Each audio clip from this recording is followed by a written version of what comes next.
And we are back.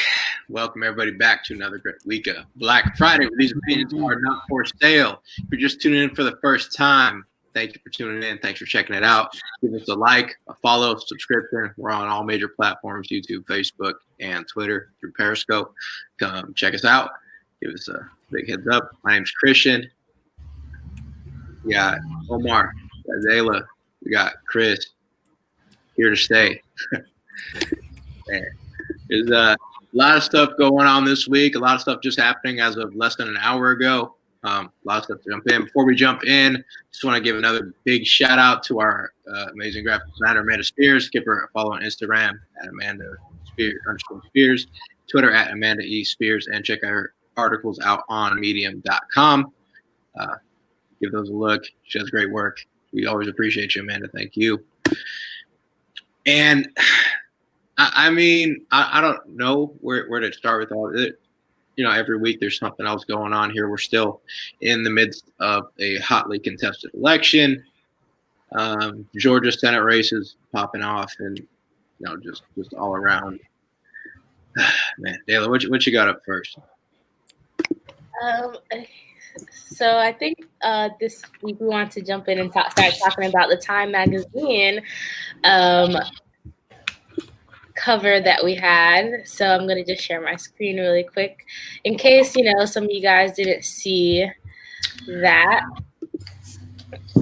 So President-elect, I guess, Joe Biden and Vice President-elect Kamala Harris both took Person of the Year on Time magazine, the cover 2020 Person of the Year.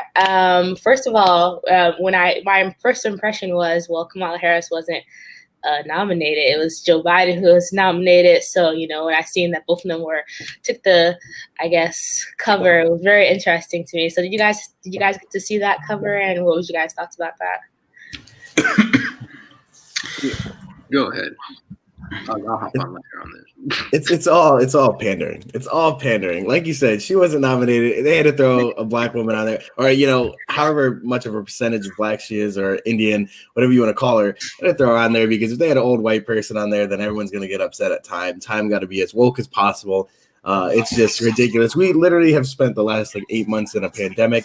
I saw a tweet saying that, you know, Time kind of looked over the most important people, the frontline workers. You know, those are the people who have been keeping our economy going, despite what Democrats want to do and lock everything down. So there were better people to pick than those two, but it's all just woke politics.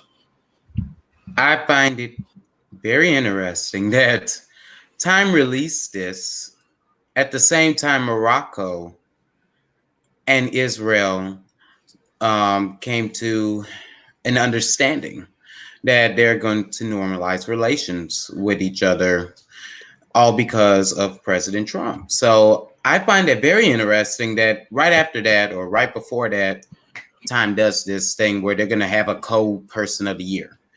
And it's obviously Satan and his imp Beelzebub. I'm not calling them president and vice president. That's Satan and Beelzebub. They could take that as they may, and well, I don't pay their bills and they don't pay mine either. So that's all I got to say. It's to me, it's no different than when they give out Emmys and they give out their own awards to themselves in their own little community in their woke circle. Like, I don't take it seriously whatsoever. You don't know who voted on this, who put it together. It's always a panel of the most liberal people you could ever imagine, the way that they put stuff up. And yeah, they gave it to Donald Trump after he won the election in 2016, and they just it was backhanded. They gave him Donald Trump, president of the divided states of America. I mean, it's a joke and it writes itself. Are we surprised that they gave them the awards? What have they done? What have they constructively done to do anything? Nothing. They didn't do anything. They couldn't manage to get 200 people into one space at once to hear them speak. They couldn't manage that. I have yet to see what they've accomplished. If locking up black men is what gets you on Time magazine, Kamala Harris should be up there every year. Put her up on there forever. If it's not remembering where the heck you are or who your wife is, yeah, put Joe Biden on there too. As regards to anything else, I don't know why they're on there. It's comedic at this point. The stuff's a joke. There are people though that believe that they totally deserve it. They don't even know why. It's because Orange Man bad. That's why they deserve it, because Orange Man bad. That's where we're at with that. 100% where we're at with everything there. So yeah, it's sad. It's silly. It's dumb. And of course it's gonna happen. So, am I surprised? No, not at all.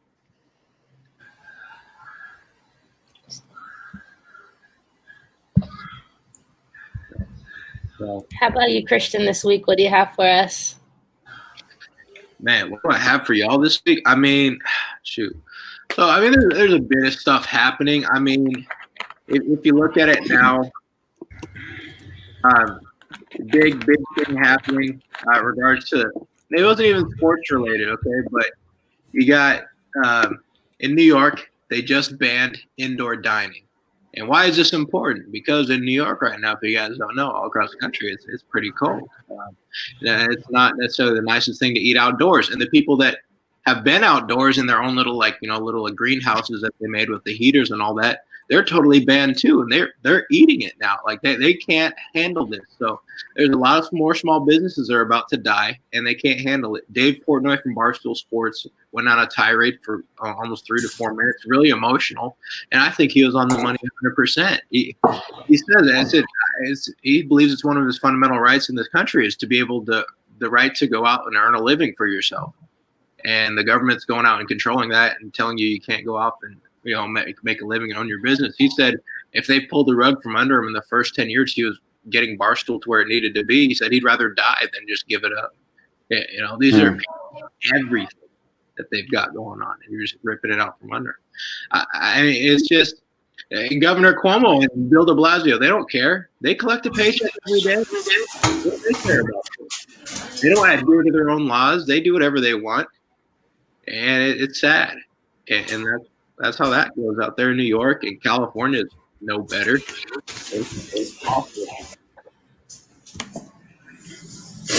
No, it is really sad, honestly, how the government continues to put their boot on the neck of business owners and people, small business owners especially, because they're just propping up now big business with these lockdowns. Walmart, it's safe to shop at Walmart. It's not safe to go to a mom and pop diner because that makes a lot of sense. It's just getting ridiculous, and I think that when people really start to realize the weight of this and what it's actually costing us, like the net benefit, it's just there is none. We are not gaining from these lockdowns. It's not a positive. This has become a negative. But Democrats are so they want to put their feet down, and they're too stubborn to really admit it. And so, I mean, this has just become politicized garbage, and we're going to see how this continues into January when we're supposed to actually get the next spike. It's like mid-January. So, I mean, we'll see what happens, but I don't think it's going to get good before it gets worse. No, I mean, the whole thing behind the lockdown side is wear a mask. The mask is infallible. How is the mask infallible? When the numbers were down, that's what happens when you all wear masks. Numbers go up. You guys weren't wearing a mask. People have been masked up since March, end of February. People have been masked up since March until now. And you're telling me it's all based on wearing the mask, not the fact that we've all been placed out of society for months. People have lost their jobs, and we're all staying at home, not gaining any sort of herd immunity, and not exercising or doing anything right, and then people get sick and die, and it's because of a mask. A lot of people aren't just going to buy it. They're not just going to buy that. They're not just going to eat that up and say it's good. It's totally fine. Goodness gracious. Going into that, so there's some big vaccine talk here. I thought about signing up for the clinical trial for the COVID-19 vaccine. I decided against it at the last moment.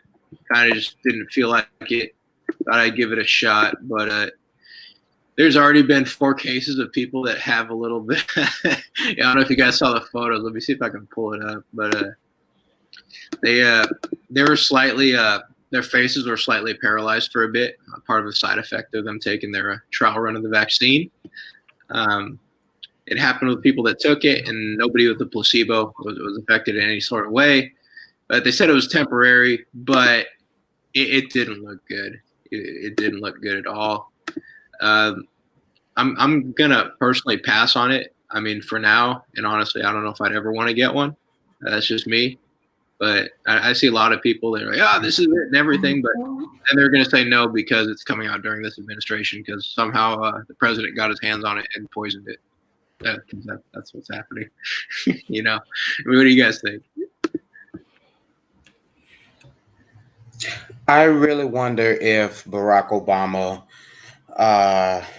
George W. Bush, I guess we can say George Bush now since Daddy Bush has passed on, and Bill Clinton are really going to get that vaccine, or if they're just going to take a sugar shot, which I think they're going to take a sugar shot, given the fact that Barack Obama had bottled water put in a cup when he went up to Flint, Michigan. There's no way he had Flint, Michigan water. Chris, I think you could concur on that one. I don't know, but it's very interesting. I have a friend I went to high school with. She is getting, I think, a master's in public health, or she's getting her master's in something health related, then going on to medical school. She says do not get it, and of course she doesn't like Trump, but she's not saying it's Trump's fault that the vaccine is not working. She said that it's been rushed, that it was supposed to take maybe a year more or so to make, even with modern technological advances in modern medicine, and that we just shouldn't trust it. Now, me personally, I don't care who's in office. I'm not taking that vaccine. I don't trust it. Every time I took the flu shot, I got the flu. Now that I have diabetes, every time I get the flu, it's almost like I'm about to freaking die. So I'm not taking it. That's all I got to say on it.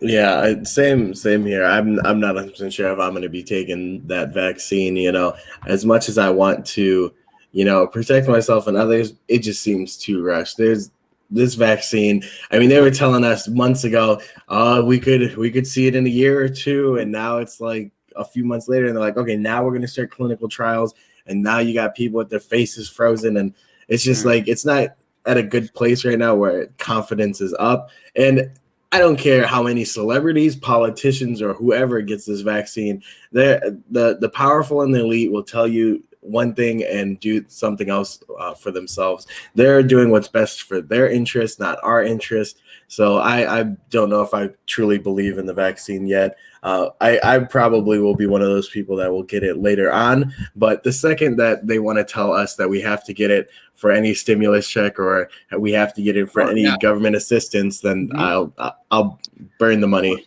Just about to bring that up. That's where we're headed with it. We're going to head there with a lot of major corporations. You're going to look to see you want to fly somewhere. They're going to check your immunization records. You don't have a COVID vaccine, they're not going to let you fly. We're going to see a whole lot of things that are going to be played out here. People that want to get food stamps, government assistance, you're going to have to be required to get a vaccination for COVID. I mean, it's going to get forced down your throat one way or another. It looks to be like. So, you know.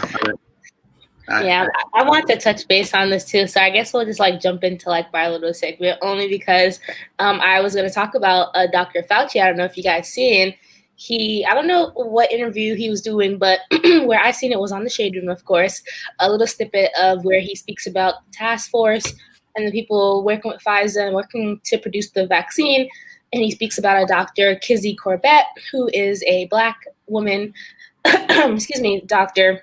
And basically he says, you know, my brothers and my sisters, like literally, you guys should basically feel safe taking this vaccine. You know, your sister, Dr. Kizzy, is on the job basically, you know, working with this vaccine and being like, she's like a major or a senior person on the task force. But going into Dr. Kizzy Corbett, because I had never heard of her, so I was interested. And I found something because you guys were talking about the vaccine and how, you know, basically this process was sped up. I mean, Operation Warp Speed. I mean, you know, everyone knows that this was a incredible or immaculate time that they came out with this vaccine virus. It was interesting to me, not only because, you know, coronavirus has the name coronavirus has been around for a while. COVID-19 is apparently a new strand or whatever.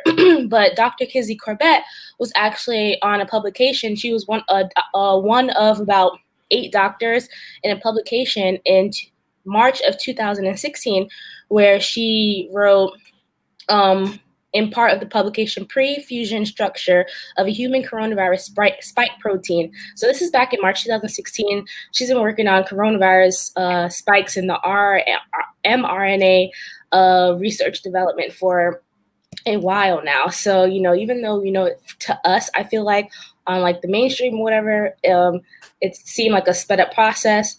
Doctors like Dr. Corbett and other doctors, probably like Dr. Fauci and Bill Gates, apparently have been working on a coronavirus vaccine. I can't get the word out of my head right now, but patents. Sorry, they've had patents since back in 2014, 2016. So this has been something that's been in the works for a while. It might, just research wise. Anything to do with Bill Gates. I can't go down that rabbit hole for that too. It's, and people, it's just conspiracy. I said, well, you call it conspiracy, but I'd rather be more called the conspiracy theorist than just somebody who just believes every single word that comes out the government's mouth for everything. And just say, yep, I'll get right in line and just go ahead and do that, right? When you tell me to, like, question, it's not the worst thing in the world to question everything and to reach a logical conclusion on your own. My goodness, people, you have a brain that you've been blessed with by God. Please use it. Oh, just use it, please. Oh, Lord. Oh, man. Critical thinking is something I've seen that is going away in young people's minds, people across the country's minds, people my age, people older than me, people way older than me, and they just tune in and watch TV and they say, yep, that's it, or no, that's not it, and that's it. And just because they said it on TV, go ahead and do some due diligence and look this up for yourself. Dayla, thank you for going ahead and looking at it for yourself. You guys are interested and you guys really want to find something out, don't wait for somebody else to tell you. Go find it. Go get it. Please go get it. Yeah. So here's my dad. So he says, what happens when frontline workers are told they cannot work without taking the vaccine? Future students, hopefully Joe and Camilla will be first in line. I mean, yeah, it's just like Omar said, sure, just like Barack Obama and Flint, they're going to drink the water. They're going to get the vaccine, all right. They're going to get it. They're going to get it. So sugar shot, don't believe the hype. If they are going to take a shot of sugar or insulin or something, they are not going to take that that vaccine. Trust me. And if they do, they got to do it on like TV or something. And then Joe Biden's going to make a stupid moment. He's going to be like, that's not the real vaccine, right? And while they're trying to inject him or something. So, I mean, he's kind of an idiot. They're actually they're going to give him one of Hunter's needles on accident. And it's going to be really, really bad. I'm going to get kicked for that.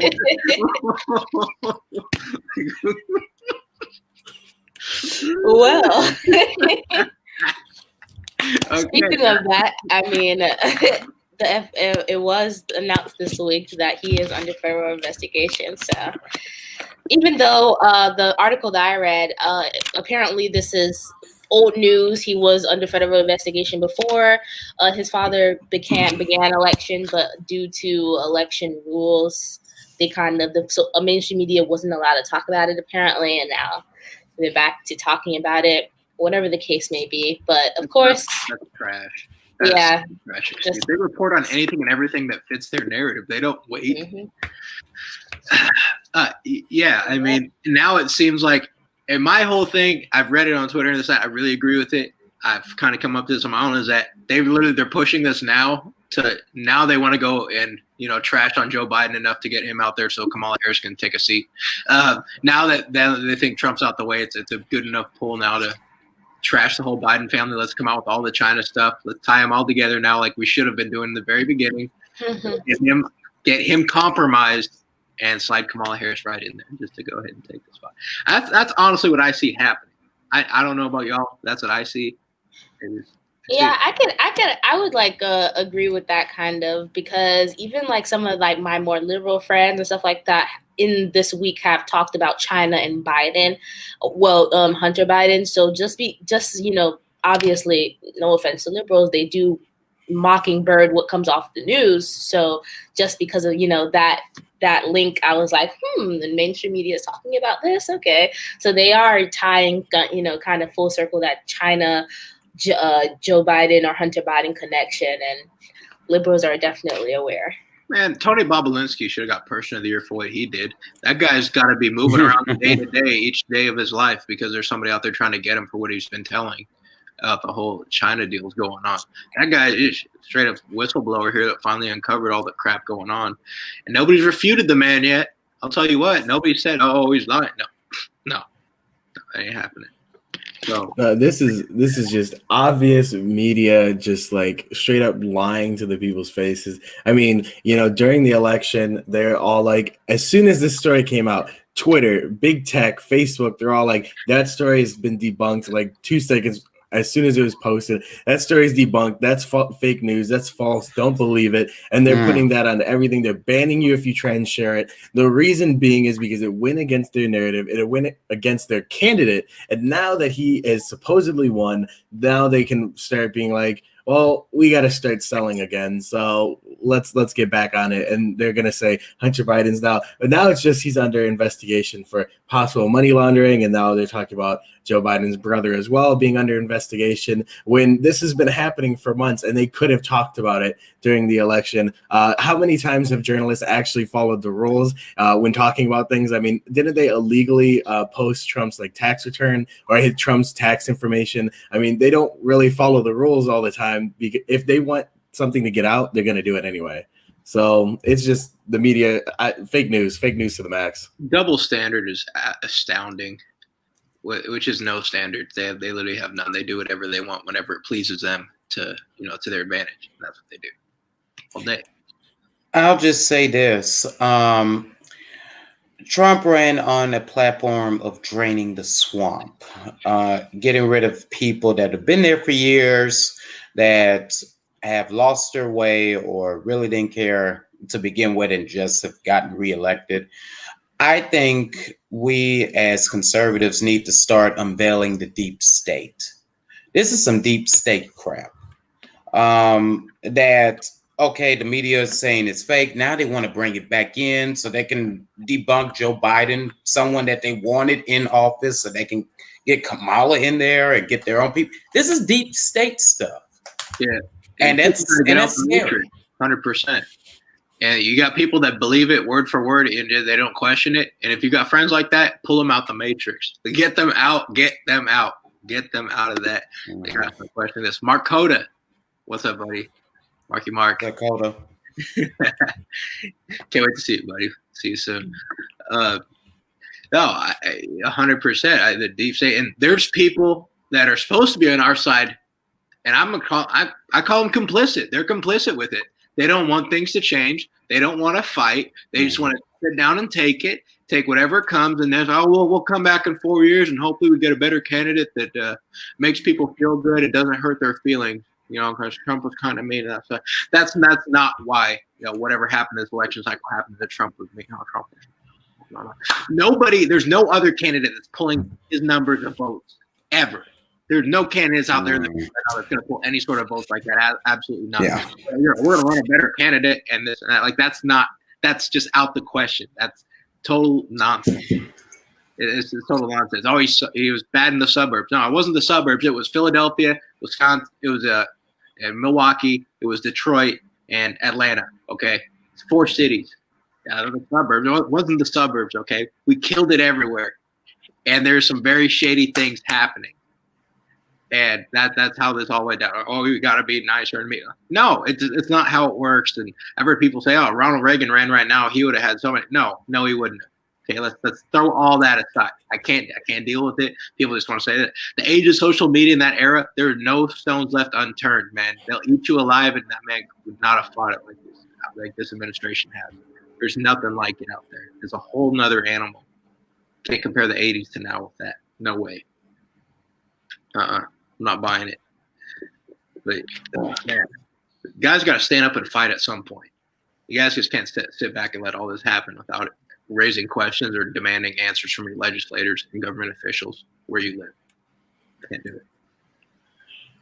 And that's how, honestly, it seems like conservatives have been for so long. Every time the Democrats will play dirty all the time, every time, and conservatives will just roll over and just accept it. That's why Trump was like so different in those debates. He'd be like, "Oh, shut up, Ted Cruz, your wife's ugly," and he like just come out swinging, and everyone's like, "Whoa, where'd that come from?" Where conservative, like Ted Cruz is like, "Don't you talk about my wife," and now Ted Cruz has kind of grown some balls, and he's talking more like like a Trump figure.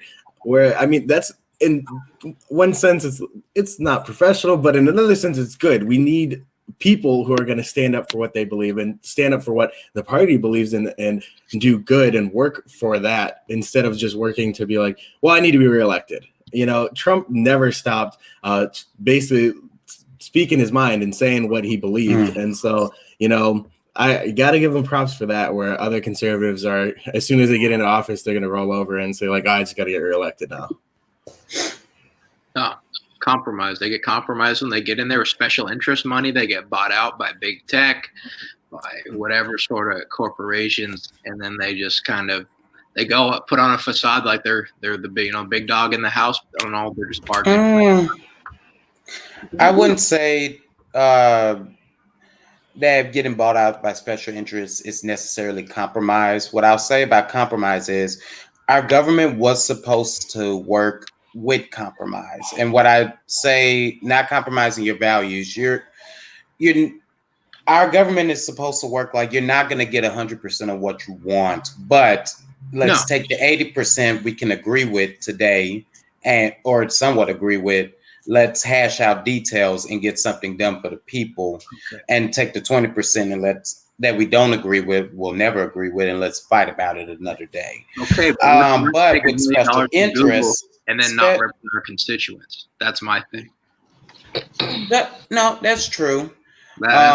It goes back to the saying that I like my congressperson, but I hate Congress.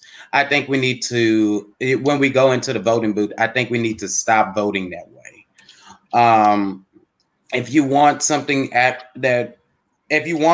done, whether it's for your district or for your state or for the nation, you've got to put in people that are going to think like that. They're going to think, okay, this is for my constituents, but I'm also doing this for the country as well. You just can't go in there with someone that's super, super selfish, that wants a career long in politics, and that's how we get those Nancy Pelosi's. That's how we get those Chuck Schumers. Yeah. Heck, that's how we get the Mitch McConnells. And and I mention Mitch McConnell because he's disappointed me a lot over his career. One thing every 4 years, Mitch shows up. One thing every 4 years confirms a Supreme Court justice like that. That's something that you're supposed to do. Yes, and becomes leader. You're also supposed to be a leader and do more than that. You're like, we're expecting more of that. If you are Senate Majority Leader, my goodness, go out and fight and do something. That's why I brought him up. We don't need career-long politicians going up there and not fighting for the people and not compromising when absolutely need be. There has to be a good balance to that, a good balance to actual compromise and getting something done and fighting for your values and fighting for why people sent you there. That's why we need term limits. That's the exact reason why we need term limits 100%. For Congress people, for state legislators, all the way down to mayor and city council. This is not supposed to be a forever thing. You're supposed to go in there, make a difference, get out. 100%. And I think a lot of people now, especially, the upcoming Georgia Senate races and everything, is people, we can understand here that we are not obligated to vote for people. We're not obligated. Like, there's no, like, we don't have to vote for you. Your job is to represent us. We're not indebted to you in any sort of means. You're supposed to, it's what have you done for me lately? And that's what it should be every time I go out there to vote at those polls. And that's why we're out there to vote. Now, nobody just automatically deserves your vote. They don't deserve anything. They got to prove it. They got to handle it. You put them in there for a term and they don't do what they're supposed to do, go ahead and primary them. Bring them back. You got to make them do right.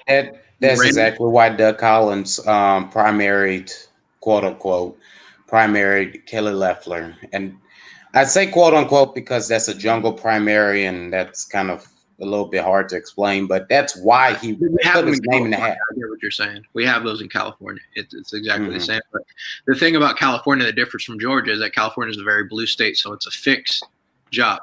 So they'll prop up and destroy the Democrat in the jungle primary so that they have the top one that they want to run against the weak Republican to make sure they win that seat instead of putting the two Dems against each other. That's how they always pick. And for y'all, that's if a Republican actually makes it to the general election. No. They fixed it that way. They set it up that way. When John Cox was running against Gavin Newsom, they had Javier Becerra, the AG, running too, and they made sure to destroy his campaign before he could get it off the blocks to make sure that Newsom was the front runner, then could run against Cox and win because that's who they wanted.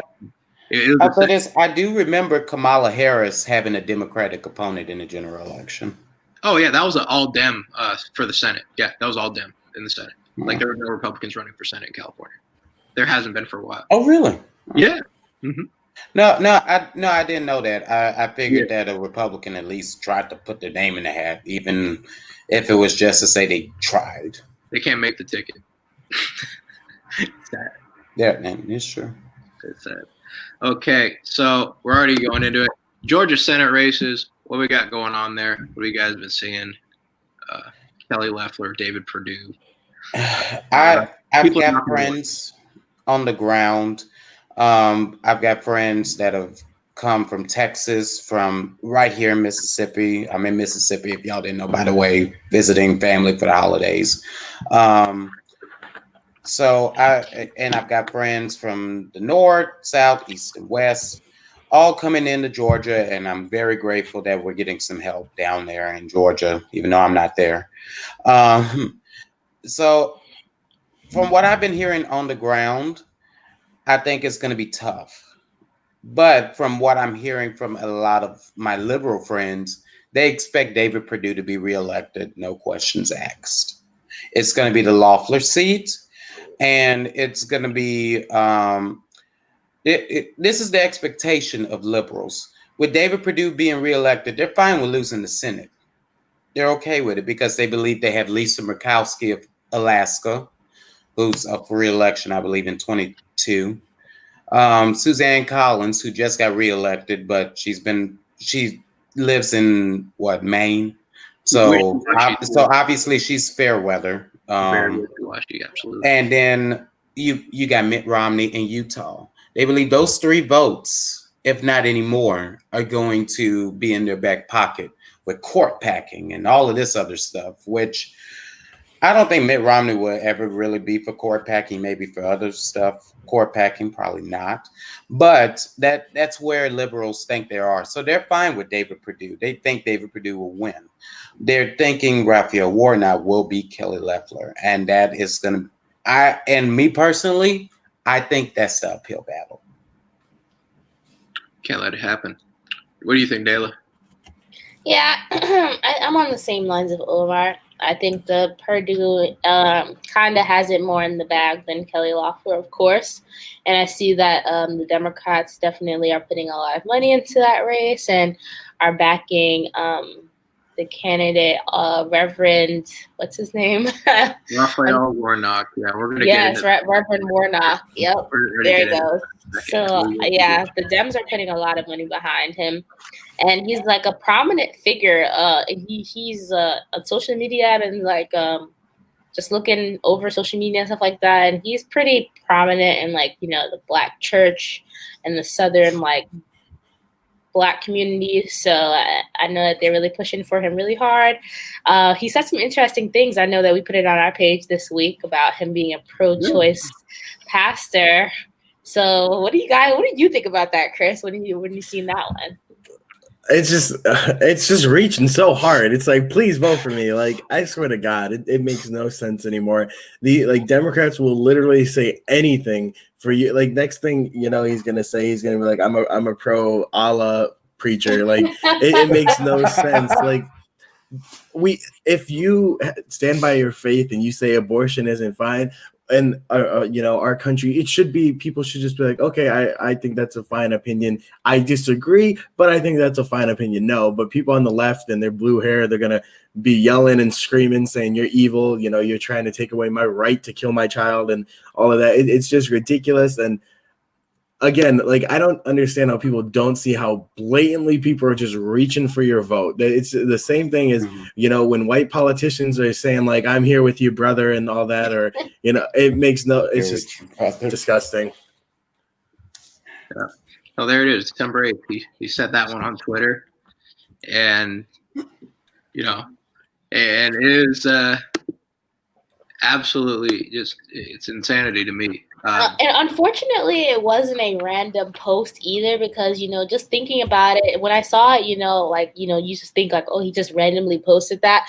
Unfortunately, it wasn't. I guess he got that idea, or he just was co-signing other Black young pastors who were saying the same thing. I think I'm not going to say any names because I'm not 100% sure, but I know for sure there were a couple of prominent young Black pastors on Twitter and on YouTube and stuff like that, coming out basically and saying that they're pro-choice pastors. And he was basically, as a older pastor, someone running for Congress, second the whole pro-choice pastor movement. Yeah. And then those fools are doing that same thing too. They're not necessarily, they try not to touch all those things because it's not cool and they want to make their money and do their thing. But you got Lecrae and Andy Mineo and those guys, you got Bryson calling them out on Twitter and everything. And, oh yeah, I'm pro-life. And then he does a 30-minute long video. Just, this is a sensitive topic, but it shouldn't be that hard to say. It shouldn't be that hard for those guys to say. And they make it so difficult because they're scared of losing all the woke points. And then they hold it hostage. Well, they don't have access. We don't help out single mothers, and we don't do this. They just start holding it hostage for trying to make pro-life people seem selfish, and it's disgusting. That's what they do. Oh, absolutely. Go ahead. No, I was just gonna say, think about where Raphael Warnock is pastor of. That's Martin Luther King's church. That's been in that family apparatus. The King and Williams family. If you don't know who the Williams family is, that one of their children married into the King family. So it's been a family church for years. And then King starts with civil rights movement and everything, especially him and his dad. So it's a very important church to Black people and to the history of America, basically. So Raphael Warnock is somewhat thrusted into this situation, and he's capitalizing on it. I don't even know if I would consider that morally correct to even capitalize on it, especially for politics. But I mean, he's doing it, and what I'll say about the whole pro-choice thing, if you didn't know, I was the one that actually posted that on our page. So I do believe it's satanic. I believe it's satanic for any pastor to go out there and say that they are pro-choice or to endorse pro-choice. If you're not, you are therefore, and I'm trying to remember the scripture. You're therefore trying to cancel out biblical scripture, Jeremiah 29 and I think 11. That's correct. Before you were in the womb, I knew you. I sanctified you. I put you over the mountain. Something like that. And I'm paraphrasing really, really bad. But that scripture entails that God knew you. God knew what you were going to do. He knew everything about you. He had a plan and a path for you before you were born. So therefore, once the egg and the sperm comes together, there's a life there because God already formed it. So for you to go out there and contradict what you're supposedly preaching about, it has to be of your maker, Satan. And I'm going to say that. And if that man wins, I will go up as a Georgia resident into his office and say, you are of your father, Satan. Now, me personally, I don't have a filter. So, I mean, Some people will say that's very disrespectful. No, I'm a Georgia voter now. He works for me. If he's elected, I'm praying Kelly gets elected. I have to pray really hard. But Jeremiah chapter 1 verse 5. That was that was the script. I knew it was in Jeremiah. I can't remember the actual chapter, and y'all forgive me on that. It's 1 verse 5. I just had to make sure for myself too. No, it's 1 verse 5. But yeah, then it does reference back to chapter 29 verse 11. Okay. In regards, it definitely comes of course back to it. 100%. It's heresy. It's absolute heresy. It's worldly beyond belief for the man. It's supposed to be a man of God and the pastor to be run on that type of platform. And this is what we're up against. They got the wolf in the sheep's clothing here. It's absolutely, the enemy will try anything, and that's what we're seeing. And I mean, even that, and now you see photos. This man hosting up Fidel Castro up in the church, and nobody wants to question it. Nobody wants to question like what this guy's motives are, what he's got going on. It clearly see that. Warnock's church got Fidel Castro up in the building, and no biggie, just guy that's responsible for killing his own citizens by the millions, Okay, I'm gonna have to play devil's advocate with that one. Is it a clip, Christian, or is that just a picture? No, this is just a picture. I didn't put the clip up. It's just a picture. Well, I have to play devil's advocate here. For one, the man that was 25 years ago. I think the man's around 50, so he was around our age when this happened. Second of all, he was a youth pastor. I am the son of 2 former pastors, and when they had associates, and associates had I'll say this, they had somewhat of a voice, but they didn't have any voting power. At the end of the day, it was my parents' decision because my parents heard from God, and that was going to be the end of it. But they did get to voice their opinion. So I don't know where his actual opinion was, but I don't think he had any voting power in that. Now, and we did talk about this. He may have been complacent in the entire situation, but I will not say that man had a full voice or vote in bringing Fidel Castro. But I will say this. This is very interesting. Well, for one, this was in New York. This is not Ebenezer Baptist Church. For all of our viewers, this is not Ebenezer in Atlanta, Georgia. This is somewhere in New York City or New York State. Number two, how in the world Fidel Castro got into the country and nobody arrested him? But then again, this was 25 years ago. Who was president 25 years ago? William Jefferson Blight III. And look it up. Clinton is technically his last name now, but he was not born in Clinton. Just letting you know. That was Bill Clinton that was president at the time. So how in the world Fidel Castro got into this place? I don't know. That's my first question with it. But I hate defending Raphael Warnock on that, but because I'm a pastor's kid. I'm not going to let you defend it. He's very complacent. He knows exactly what's going on. Because he's a pastor's kid, I have to play devil's advocate. Why aren't you going to leave the church? I would leave the church. I would not let that. That's absolutely reprehensible. No, he was wrong in that. Absolutely. He was wrong in that respect. Oh, absolutely. I agree with that. He's 100% responsible here. That would have been my last Sunday. Yep. That would have been. There ain't no way. I'm holding 100%. But I just wanted to say he was not the head pastor. I don't even think he had a vote. That's all I'm saying. That, and it is playing devil's advocate.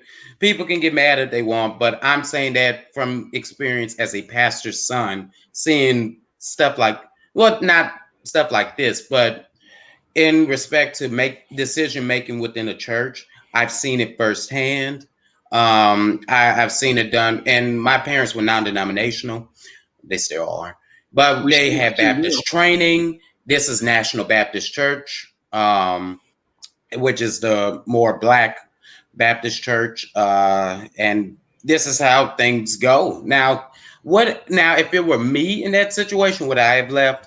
Absolutely. Whether I'm Democrat, Republican, or whatever. So, do I fault him on that? Yes. Do I fault him on the exact decision to bring the man in? No. That's my take on it. If I'm affiliated with that church in any sort of sense and that happens, I would distance myself 100% and condemn it and dip. That man has yet to do so. He has yet to condemn it now. He's never going to. He's fine with it. No. And that's why I hold him fully accountable for it. I don't care if it was his church or not. He's a pastor there at that church and it happened. And he's still cool with it. He's told to resurface and he ain't gonna speak out against Castro. Speak out against no, you know what? Now that we've brought this whole situation up, I'm going to have to give Obama credit now. I'll tell you why. You remember when he was running, Jeremiah Wright, who was his pastor at the time in Chicago, spoke of a sermon. And of course, we remember what he said, not God bless America, God blank America. And that's in the Bible. And Obama wasn't complacent. Now, whether he agreed with him or not, I'm sure. I don't know. But knowing the position he was in, he left and he had to condemn it. So I'll give him credit for that. Warnock is not even doing this. And this is a resurfaced position. So, because the American people won't hold him accountable for it. The only thing is because he's doing this based out of Atlanta. If he did that based out of Miami, Florida, I don't know if he'd sleep through the night. I don't know if he'd sleep through the night. There's no way that people here would not let that happen. Well, yeah, there you go. See, I want to know what kind of church brings Fidel Castro as a guest. Like, that's what I'm trying to figure out. Like, it just makes who's like you going to church this Sunday? You hear who's the special guest? Oh, it's Fidel Castro. Like, okay, yeah, I'll bring the mac and cheese. You got the salad. All right, let's go. Like what does Fidel Castro have to do with God? How did he get in the country? That's what I want to know. How the heck? So the only way to get in the United States from Cuba or Cuba to the United States is to go through Mexico or a different country and then fly from there. You'd have to go United States to like Mexico and then to Cuba or Cuba to like. This man took a cruise. He took a cruise. That's what he did. They smuggled Fidel Castro into their church. I bet he flew direct, though. I do bet he flew direct. Because we have no at that time we didn't have diplomatic relations with Cuba, so therefore he has no diplomatic immunity. So couldn't we have arrested him on human rights charges and brought him before the UN or something? I'm trying to figure how did he get in? A bigger question. Who let him in? I don't know. Who was the governor of New York at that time? I should have looked that up. Who was the governor of New York at that time? Maybe that's how he got in. What year was this? It was 25 years ago, so that would fall under the Clinton administration. It'd be 95. If that's Clinton. It'd be 95. Bill Clinton. So yeah, I mean that just of all things. It was George Pataki was governor of New York. That's a Republican. Wow. A Republican in New York. There's been quite a few now. There's been quite a few. Yeah, he went till 2006. That's actually kind of surprising. Not really. My former professor at Mississippi College, he's a New Yorker by birth, and he was raised there. He says there are a lot of Republicans in New York. They don't all come out to vote, and some of them have been complacent with Andrew Cuomo, but there's been a lot of Republican history up there. That's how it is in a lot of blue states or super blue states. Republicans don't come out to vote anymore because what's the point? They don't really have a say. I mean, California, it's similar. It's the same in other states. Washington, those super blue states, those Republicans in those states, they're like, well, why would I go out and vote? I don't really have a voice. The state's dominated by the big city, whether it's like, LA or New York or something along those lines. Yeah. So, boom, then culture. Dayla, what you got for us? Okay, so this week, Olivia Jade, who is the daughter of Lori Loughlin, Full House actress, sat down at the Red Table, which is a YouTube show produced and put on by Jada Pinkett Smith, as well as her mother and her daughter Willow Smith. So Olivia Jade went ahead and requested to do a interview because, the scandal, I don't know if you guys are familiar, but just a quick synopsis. There was a scandal with her mother, basically a pay-for-play scandal with college, universities, and stuff like that. It was like a big scandal a couple years ago. It was a lot of different schools. I think Yale was also implicated in a lot of different schools. So she wanted to go on and do her first public interview just to kind of clear her name and talk about the experience and how it's been, and kind of talk about her family and things like that. There was a lot of talk about it in the media about this interview because they call her Gammy. I'm sorry, I don't know her first name, but Gammy, who is Jada Pinkett Smith's mother, was very upset and very vocal about Olivia Jade coming on the show. And she basically said out of her own mouth that Olivia Jade on their show, The Table Talk, was the epitome of white privilege.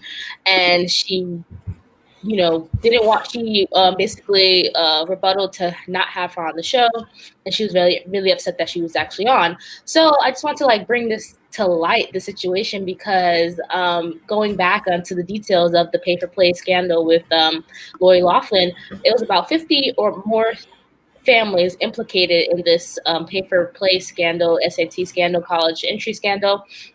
And they were all, upper class, 1% type families, and not every single family was white. So now we go back into the whole white culture versus classism, privilege kind of talk. Is it white privilege or is it, wealth privilege?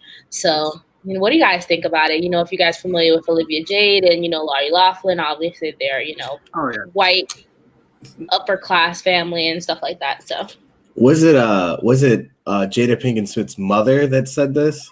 Yeah, her mother was on the defensive side and did not want. She was like, this is the white privilege. Jada was more on the, let's not do to white people, or the feminists, because also her mother was against the white feminists and stuff like that. So she was basically, Jada was on the let's not do to the white people what they did to us to them, basically, if that makes sense. Yeah. So I just want to say, honestly, it sounds like Gam's probably really poor and starving right now, because we all know Will Smith, he has no money.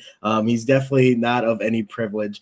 So I hate that when rich people of color, and when I start talking about white privilege, I'm like, you're more privileged than most white people. Shut up. You're talking about privilege when you are, whether you're born from privilege or, and you've reaped your off of capitalism. That's what these commies are going to be talking about. I mean, it's just ridiculous and it makes no sense. I'm like, just get your Silicon Valley or your LA or wherever you live and stay there. Just stay there and stop talking to everybody else. What it's like to be regular people. They want to always talk about the white privilege, and I'm sure Olivia Jade, I don't know, Lori Loughlin, she's probably not that wealthy. Where Will Smith, if you guys ever seen his house, man, that looks like a small city.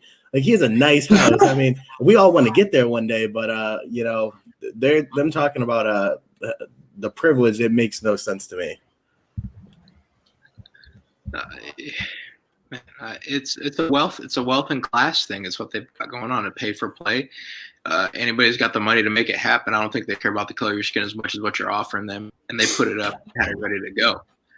That's clear as day. And sure, I mean, I guess whatever. They don't want to, she's white and this white privilege, this and that. They're looking for a scapegoat to blame here when they're like, you're all in the top 1%. You all do the same dang things all the time, no matter what it is. You just want to act like, it's just a white thing. They just want to score the woke points, and they want to be the victim the whole time and here and there. When in reality, yeah, Lori Loughlin's a scumbag. It should have been in prison, but she was able to, get out of that. Great lawyers. Of course they did. Of course they got out, everything like that. It's not based off the color of their skin. No, not at all. You got the money, you can afford the best lawyers, the best legal team, you get the best people to get you out of all those nasty situations compared to everyday people like us. Yeah, it's how it is. It's how it's been rolling for years, decades, etc.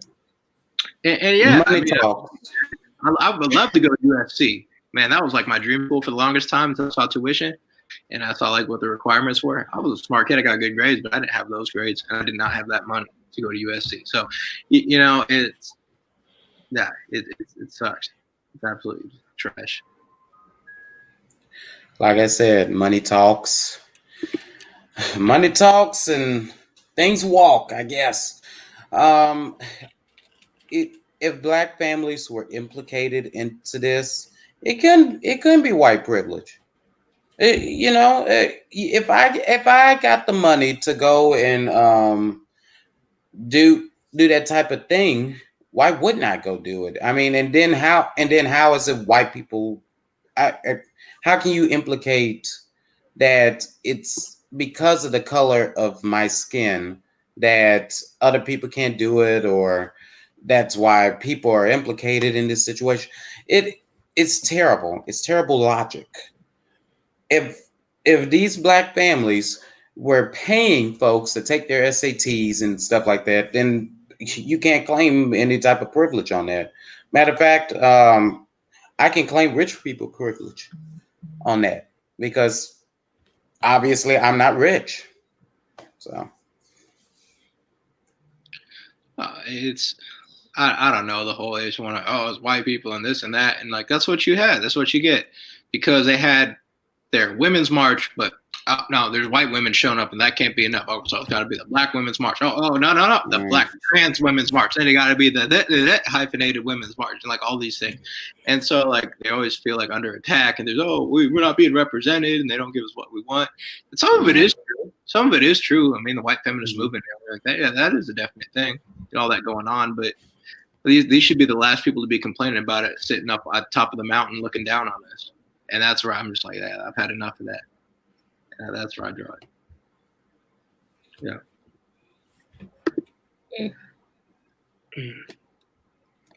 Man. So for our next part here, we got Chris leading off. I like to call it, we're going to call it right now, we're going to call it Scummy Politicians. What we got for Scummy Politicians, Chris? What do we got for Scummy Politicians?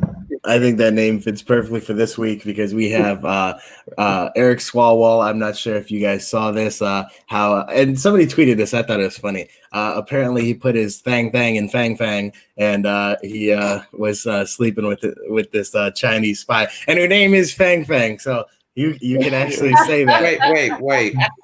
Wait, time out. That was her name.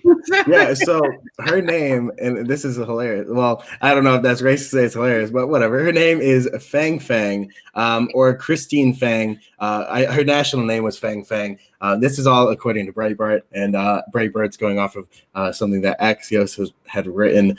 So apparently back in the early 2010s, I think it was 2011 to 2015, Eric Swalwell was very close to this Chinese national named Christine Fang, how she kind of wanted to get really close to a lot of politicians. There also allegedly she got this close with two mayors who I didn't see their names reported, but they did say that other politicians were involved. I know that who was it? Dianne Feinstein, her driver, I believe this was earlier in the year, was brought out as perhaps a Chinese spy. So it seems like a common theme now that Democrats are kind of cozying up to Chinese nationals, especially Eric Swalwell cozying up very nicely with this woman. Now in 2015, she had left and went back to China, and she has still been unable to be contacted for comment on this. Now that it's really coming out and getting big, there's no reply from her. So what do you guys think about this? Do you guys think that this is like an actual national security issue, or do you think that this is again another political comedy piece? Because Eric Swalwell, he kind of crapped his pants on TV before, and now he's he's sleeping with the spies. So I don't know. Honestly, I believe it. I take everything with a grain of salt, honestly, and just wait for more information. Like, I don't, I wouldn't just, throw it away, push it to the side. Spies exist. I don't know why people think this is like movie stuff or whatever. Like, Chinese spies exist. They are over here.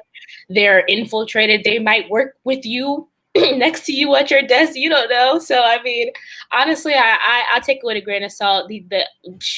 Honestly, we know it's not a secret that, you know, spies use sex and things like that to get what they want, you know, undercovers, you know, do it to get, you know, submit it, you know, just so. I just take it with a grain of salt. I think it's hilarious if, you know, it happened right under his nose. So interesting. I really entirely think it's legit. And I think Eric Swalwell's a guy too. While the whole time while he's with her trying to impress her, he's just rattling off all this stuff, trying to be big man, giving up all sorts of intelligence, information from within U.S. government, you know, boasting about all this, with no idea that she's a foreign national here, just stealing information the whole time, just reporting back. You know, these are politicians all the time. Project Veritas catches everybody in a hot mic. These guys, you don't think they're talking? Of course they're talking. They're saying everything that they want. They're saying everything that they want to hear. So I 100% believe that this is true. And in regards to having, there's no Chinese spies in the U.S. soil, look up the Confucius Institute and what they've done. Look up the Confucius Institute, how they're on like all these major college campuses just for the fact that they give the school tons of money. It was legit a Chinese spy camp on your campus at your university. Thank God the ones down here in South Florida have been closed. But that's still a thing, you know, certain places. That's legit what they are. They go there, they send students here to go spy on other, you know, Chinese students that come from China to make sure they're not acting up. And if they are, they report it back to the Chinese government, get them in trouble. They also steal blueprints. They steal plans. They steal all sorts of intellectual property, all those things out here while they're here. And people act like that. This is far-fetched. Like, no, this is legit. In one of these next few weeks, hopefully I'll get Ben Larrabee. We'll work with Ben Larrabee, and he does a whole professional work, but he's very well versed. He knows exactly what's going on in regards to Chinese spying in the United States at college campuses and all across the board. This is a legitimate security issue, and we can't just, no, that's propaganda. You talk about Russia, it's China. Oh, Russia, China. China is a threat. It's a real thing. It's been happening. My goodness.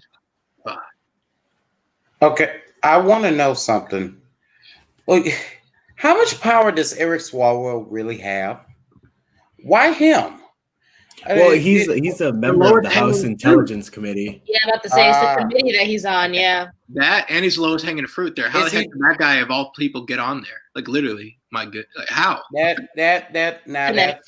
probably more of my question, because he's not the intelligence chairman. Am I correct? No, he's just on the committee. Why not go for the chairperson? Maybe they could be a better person. Maybe they don't sleep with random women. And maybe, like Christian said, lowest hanging fruit, they went for Swalwell. But from what I read in this article, it did say that as of right now, it's believed that no, extremely classified materials were released or anything that would, put national security at risk. But as soon as the FBI reached out to Swalwell and told him, like, hey, we believe that this person is a spy, he did end his relationship and gave himself some distance. But it's like, I don't know how gullible you can be to just, I don't know, sleeping with somebody, hey, that's your business, I don't care. But like, if he's going to start talking about some things or talking about whatever he's talking about to just a random woman he's sleeping with, I'm like, you're in Congress, be better. Like, at least put a ring on it and then you can start talking. I mean, my thing is your life that freaking boring that you have to go impress someone after you sleep with them? Either your sex life is really bad, or it's the ego. Like,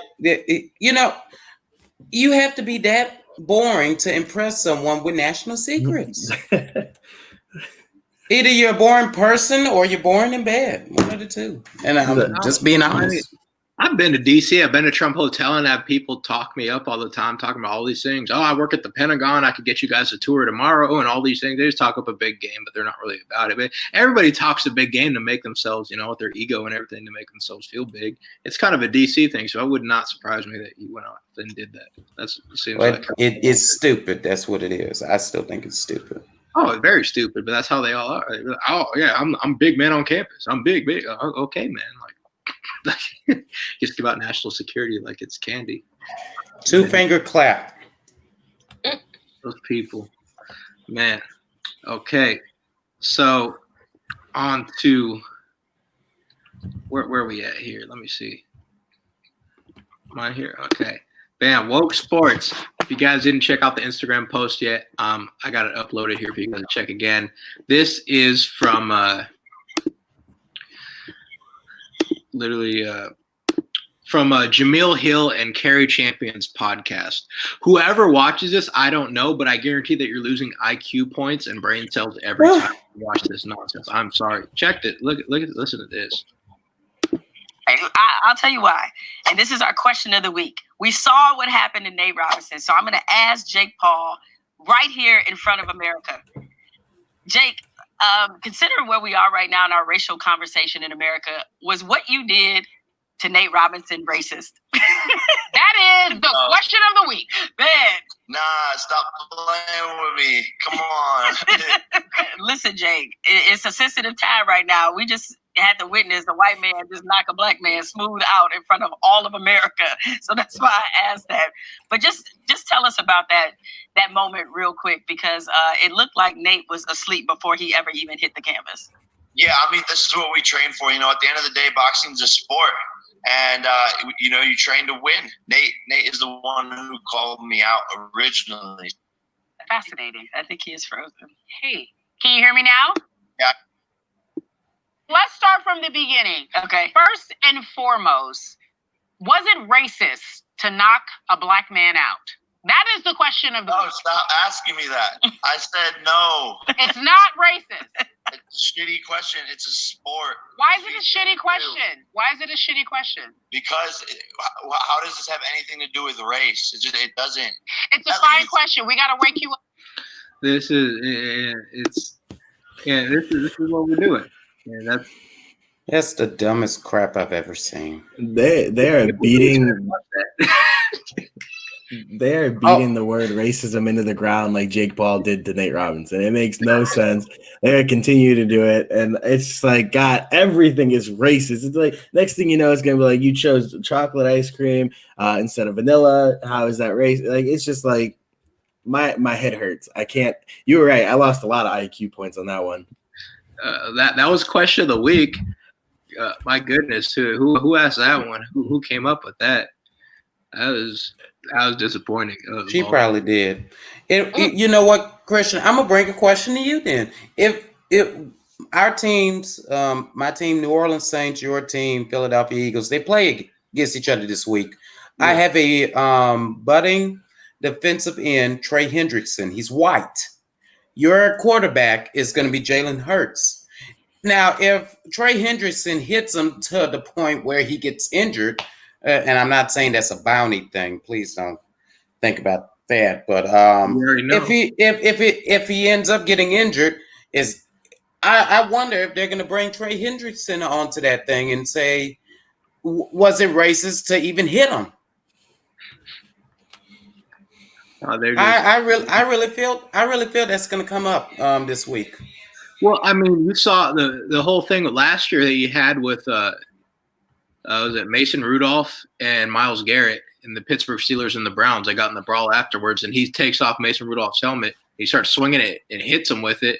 And you got Marquise Pouncey, the Pouncey brothers, getting a full brawl, kicking him in the head and everything. And then they go off the side, and Myles Garrett says, "Man, he dropped the N-word on me. He called me the N-word." Everybody else is denying it.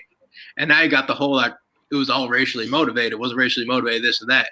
And everybody's saying, like, on the Browns, like, or on the Steelers, like, nah, like, there ain't no way. There ain't no way that happened, any of that. And that all went fully blown overboard. But that's the extent I've ever seen with, like, racial, like, stuff happening in, like, recent years in regards to sports and, like, incidents like that happening. But that was a full like, what I'm asking with it, though, is what just happened with that guy. Is this going to be No, because Jamil and Carrie Champion aren't taken seriously. Thank God, they're not taken seriously in the real world. They're taken seriously on Twitter. They get retweets and likes. In the real world, they are nobodies. She crapped away her career at ESPN, which is already down the toilet, but she ruined it. Effectively ruined it. Jamil did, and everything. Like they ruined it. They ruined sports. They ruined everything that's fun. Everything they touch turns to garbage. It's the opposite of the Midas touch. It's literally the opposite of the Midas touch. Turns to crap. It just turns to straight up to feces. That's how they do it. That is literally how they do their work. It's not journalism. There's no integrity whatsoever. And they stay up saying the dumbest things. Jamil Hill, black men don't want to end the patriarchy. They just want better access to it. Yeah, Jamil, I forgot. All black men are supposed to be Marxists and just should be deadbeat dads and not raise their own kids. Like, this is the stuff that's being tweeted. This is the things that these people say, and they're supposed to be prominent figures, sports journalists. They have nothing to do with sports anymore. They're activists. They're full on activists. Apparently, did you see the Huffington? I think it was the Huffington Post. And if it's not, I do apologize. There was an article out there, and I think it was the Huffington Post. They're saying that now straight black men are now the new white people of black people. You know how I've said this in just about every single show? I've always referenced that article in every single show, and then the article resurfaces all of a sudden. And I was just looking at it like, wow, people didn't believe it. Like, there it is again. Like, I've been saying that like every week about that. I'm like, bro, like, this is like, there's no war on black men. I'm like, bro, this article is 3 years old, man. This has been going on for a minute. Like, and it resurfaced. Now that part I didn't know.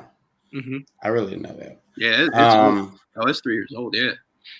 And this is the same thing that I brought up last week. It's like this hierarchy of like oppression or, you know, of wokeness. Like how many like privilege or woke points can you get? Like I'm a disabled trans woman and all that. Like, okay, I have 30 woke points. I have 30 oppression points. And now it's getting to the point that we are really like starting to become an equal society that it's like, okay, well now black people, black men, straight black men, you're now the white people because now there's coming up with new things. They're coming up with now new genders and 50 other genders, and now everybody has PTSD and disabled, and like it's really becoming just like you have to like throw off the like person who's at the top. So they already burned white people to the ground. White people are gone. Now it's going to become like black men and or Hispanic men. I don't know why they don't go. I mean, Asian men. Diversity and equality, the whole diversity thing. They're, like, if you get in trouble for asking, like, what's the end goal of diversity? Nobody, like, none of those woke left, they couldn't give you the whole, like, diversity. Is there ever going to be enough? Are you ever going to be satisfied? How could they be satisfied with this? Like, there's no end goal. Literally, they're just going to keep going woke until erosion, until society is completely destroyed. Like, I don't see an end game with it. And that's, like, the lamest thing and, like, one of the most dangerous things, too, is that there's no, like, sustainable, like, actual goals that they want, like, things to happen. There's just more. It's not going to be enough. So we just need to stop feeding that absolutely trash and nonsense. If you guys have any questions or any comments or anything like that, feel free to drop them in the comments. This is the time we can go ahead and answer them. My old dad wants to know who would be first for the vaccine. He spelled vaccine wrong. That's funny. Why? And the poor minorities. I mean, if like Chris says, if they were going to go off and try to give it to people in government assistance first, that might be the thing. Oh, people in government assistance have to go get it, so they might be first in line. And then, yeah, the old people that are most vulnerable, they should probably be the ones to get it. I mean, just necessarily. I think there is a proposal in Congress going right now for that. Now, I don't know if it's going to gain any traction, but there is a proposal in Congress trying to create that. It's racist to say people on welfare need to get a drug test, but when we say they got to get a COVID test, then that's just woke. Yeah, for some reason, everything. Eagles are going down. I don't even know who this is. You're gonna watch this and say the Eagles are going down. We know we're gonna see. You could be right. You could be pretty correct here. I'm optimistic. We're gonna find out what happens. Fly Eagles fly till the day I die. They kill me. Who that for life? I just have to say I'm not really, I've been out of sports for a long time, but I have to say my Giants are number one right now. I've seen that last Get out of here.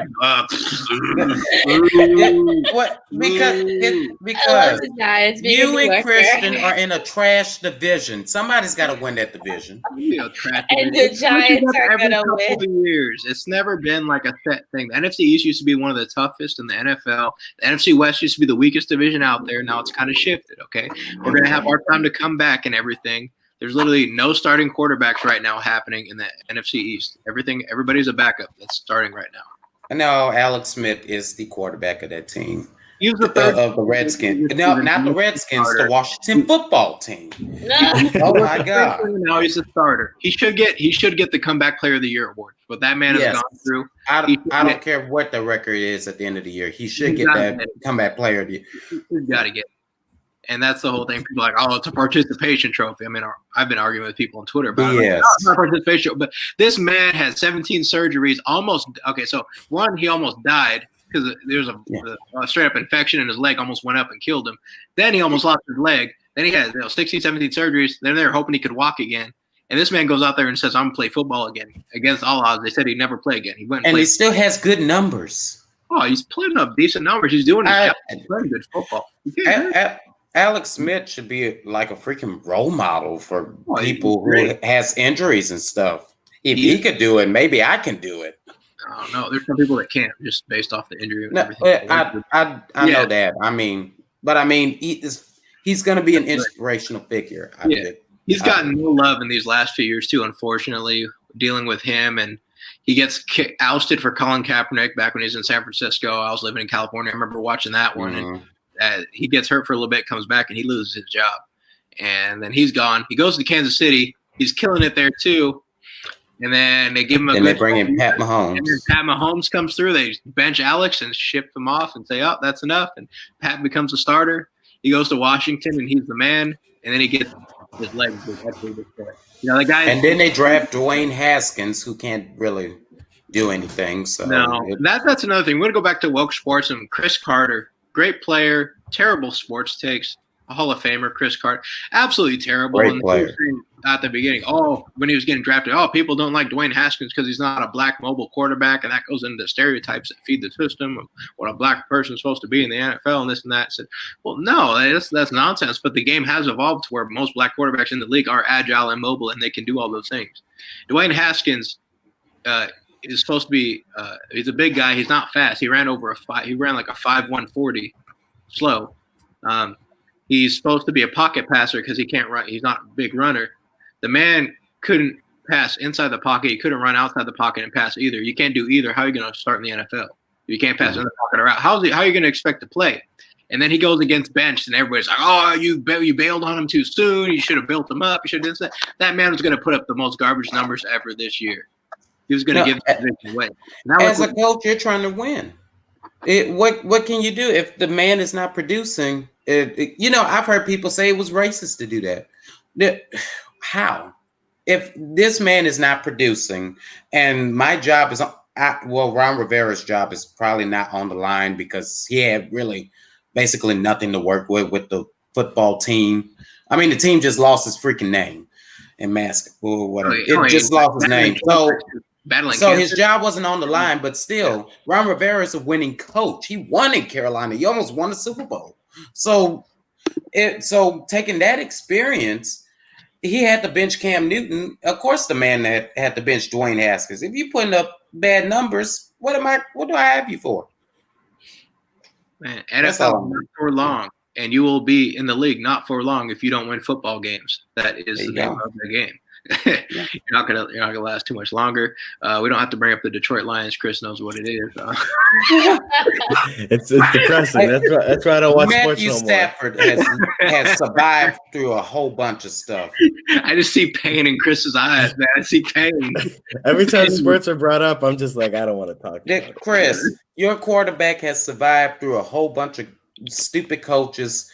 I give kudos to your quarterback. Now the rest of the team, it needs some work, but they need a lot of work, and I mean we'll see what happens. Every time a season starts, I'm always like, maybe this is the season, and every time it's depressing. Yeah, man. Oh boy, y'all gotta have a Christmas too. So guys, will we be doing a show next week for everyone? I think we can. I think it might have to be a little bit earlier, depending on what's going on and everything. I think we could knock it out earlier, but it might have to be shorter. We'll all be in West Palm Beach next Friday, so we could do that a little earlier and still put out some great content. Looking really forward to it. Maybe go live once or twice on the page. Yeah. If you guys haven't already, make sure you like, subscribe to the YouTube channel if you're on YouTube. Follow us on Facebook. Follow us on Twitter. Again, at Black Friday NFS. Not for sale, Black Friday NFS. Follow us there. If you guys are interested in becoming a sponsor, helping sponsor these episodes, we'd love to have you. We always appreciate your support. Teamwork makes the dream work. You guys make it happen. Thank you again. And we'll see what happens to the outcome of this election. I'm not going to lie, guys. Things aren't looking good in my eyes. So just bracing for impact here. But I'm not going to stop fighting. If there's people around you that have that loser attitude, make sure they change it. Because we don't have losers in our circles. We don't do that. So make sure you change this. Yeah, I'm gonna be optimistic until January 20th. Honestly.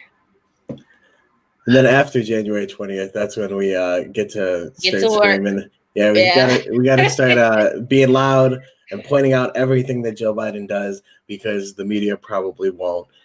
So that's what we got to do for the next 4 years. That's what we'll do. And in the next election, hopefully we can run somebody good. Or somebody really well who can go against the skeleton that is Joe Biden, or either the evil witch that is Kamala Harris. Whoever sees the light of day, whoever sees the light of day in that next election.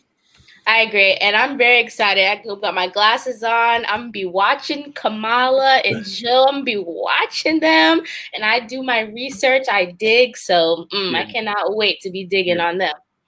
Yeah, I'll tell you what though, I ain't never seen Kamala Harris out in the rain, so that raises questions. She might melt. The Wicked Witch of the West. She might melt. I've never seen her in the rain. She might melt. Right now, gotta peep. I'm gonna be peeping everything.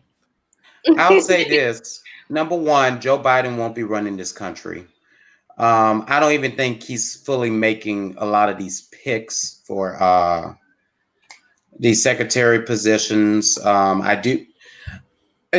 want to say he made at least one good pick with the Secretary of Defense, but I've got to look into this man more. But he's been in the military most of his life, so.